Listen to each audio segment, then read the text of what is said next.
Hello, Michael Tellinger here with another frequently asked question, and this time we deal with a question: if there's no money, how do we buy stuff? If there's no money, how do we buy stuff? Once again, this question goes back to possibly 10 years ago, or maybe even further back, when the Ubuntu One Small Town or contributionism philosophy was still in its infancy. And we were talking about creating communities with no money, or creating communities without money, or communities where money is not needed. And this caused quite a bit of confusion. So let me clear this up for you, because this is really important. We are not creating communities without money, which means it can have a twofold meaning. We're not creating communities without the use of money so that we create the communities, or we need money to create the One Small Town situation. So yes, we need a lot of money, we need a lot of investment. The more funding, more investment we have, the more successfully we'll put into place the foundation of the One Small Town strategy, the contributionist philosophy, the cornerstone businesses that will start generating huge amounts of turnover and capital for our town and for our people and for the contributing members. So we're not creating communities without money, and we're not creating communities that don't use money. Okay, that's really important. So we're not suggesting One Small Town does not work without money.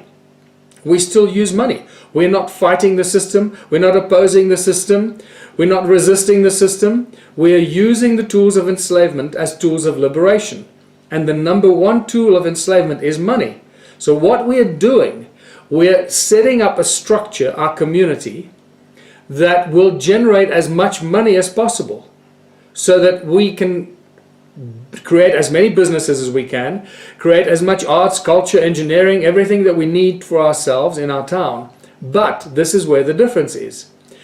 All those people that participate and contribute their 3 hours a week are co-owners of all the businesses that we've set up. So the money will be distributed to all the people that participate. So you'll be receiving money every month as soon as those businesses obviously are cash flow positive and we're making a profit. That could be very quickly with the short-term turnover businesses, to the medium turnover businesses, to the longer-term turnover businesses. And as we create more and more businesses, the distribution of funds and actual money, cash, to the members of our community will keep increasing every month. But what will happen is that whatever we have made available to ourselves, whatever we're growing and services we're providing, will be available without pay to those who participate, to all the members of the One Small Town Plan of Action.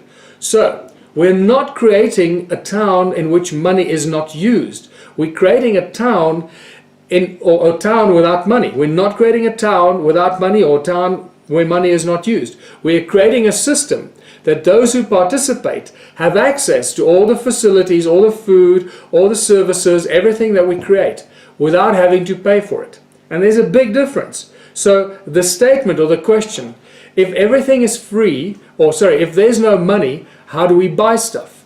If there's no money, how do we buy stuff? And the same can be said. If everything is free, can I just go take anything? So this question and this answer applies to both those. First of all, things are not free. You're getting them because you contributed some time and effort. So it's an exchange, although we're not, once again, this could be a double-edged kind of answer, because some people might confuse this with bartering and trading. This is not what we're doing. This is a one-to-many exchange. The difference between bartering and trading and contributionism, bartering and trading is a one-to-one exchange, which is just a form of, you're just exchanging money.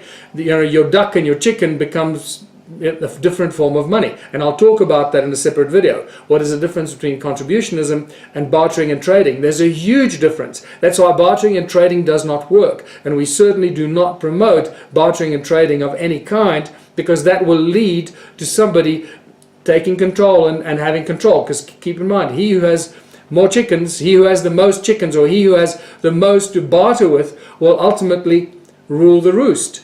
And that's what we don't want to do. That's just a different form of control, capitalism, and exploitation.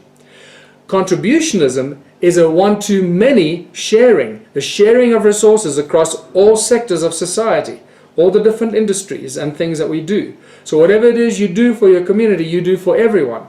And if that applies to everybody, that means there is no bartering and trading. We literally just make everything available to everyone all the time.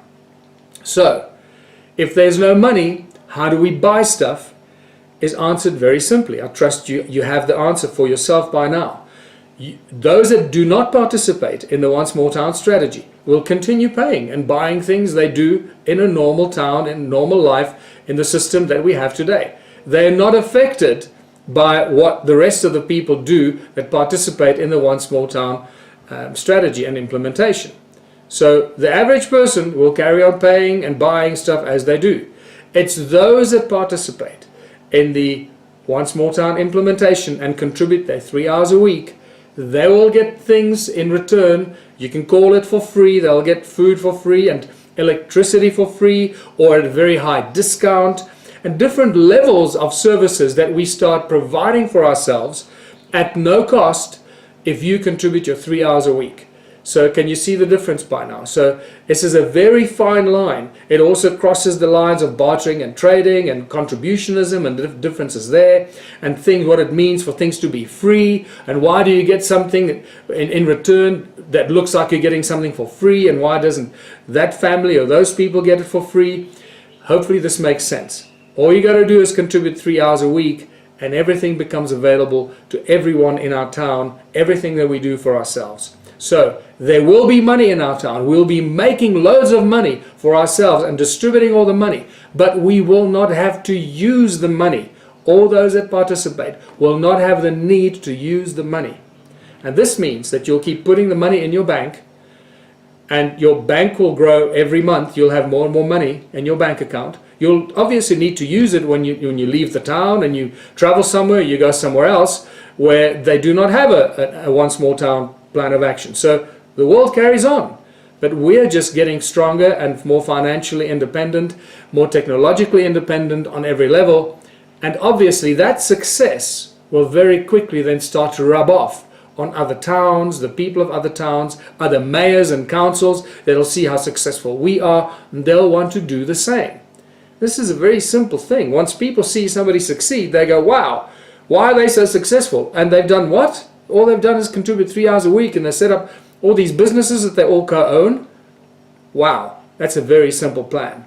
So I trust this answers that very simple question. And until next time, this is Michael Tellinger. Bye for now.